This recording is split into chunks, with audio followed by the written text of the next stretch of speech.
গেল জুলাই মাসে কাতারের রাজপরিবারের উপহার দেয়া মার্কিন প্রেসিডেন্ট ডোনাল্ড ট্রাম্পের নতুন এয়ারফোর্স ওয়ান বিমান নিয়ে প্রতিবেদন প্রকাশের জেরে নিউ ইয়র্ক টাইমসের সাংবাদিকদের আইনি নোটিশ, জিজ্ঞাসাবাদ ও সাক্ষ্য দেওয়ার তলব করে যুক্তরাষ্ট্রের বিচার বিভাগ।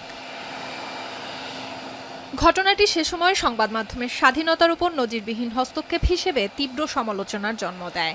পরবর্তীতে নিউ ইয়র্ক টাইমস আইনি লড়াই শুরু করলে শেষ পর্যন্ত 4 সাংবাদিক Julian Barnes, Eric Lipton, Tyler Pager এবং এরিক স্মিথের বিরুদ্ধে সমন তুলে নেওয়া হয়।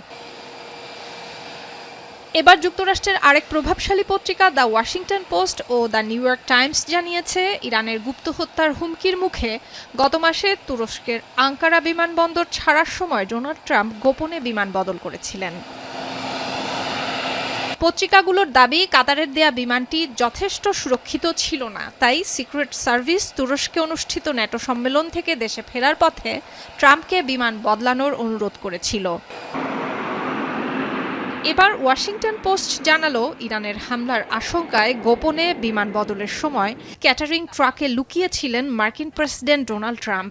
ঘটনা সামাল দিতে মার্কিন প্রেসিডেন্ট টেলিভিশন ক্যামেরার সামনে এয়ারফোর্স ওয়ানে আরোহণও করেন। এরপর বিমানে থাকা সাংবাদিক ও হোয়াইট হাউসের কিছু কর্মীর অজান্তেই তাকে গোপনে একটি উড়ন্ত এয়ারপোর্ট ক্যাটারিং ট্রাকে তুলে নিয়ে একটি সামরিক বিমানে নেওয়া হয়। নাটকীয়তা এখানেই শেষ নয়। জানা গেছে, এ সময় হোয়াইট হাউসের কর্মীদের বিমানের জানালার পর্দা বন্ধ রাখতে বলা হয়। সাংবাদিকরাও জানতেন না প্রেসিডেন্ট বিমানে নেই। এরপর ট্রাম্প যুক্তরাষ্ট্রে যাওয়ার পথে যুক্তরাজ্যে যান, সেখানে তিনি পুরনো এয়ারফোর্স ওয়ানে ফের আরোহণ করেন। বিবিসির মার্কিন সহযোগী সিবিএস নিউজ জানায়, যুক্তরাষ্ট্র বিমানটিতে বিশ্বাসযোগ্য সূত্রে ইরানি ক্ষেপণাস্ত্র হামলার হুমকি শনাক্ত করেছিল। হোয়াইট হাউস ট্রাম্পের এই গোপন ফ্লাইট বদলের বিষয়টি প্রকাশ করেনি। আঙ্কারায় অনুষ্ঠিত শীর্ষ সম্মেলনের সময় ডোনাল্ড ট্রাম্প জানান, তিনি ইরানের 1 নম্বর লক্ষ্য।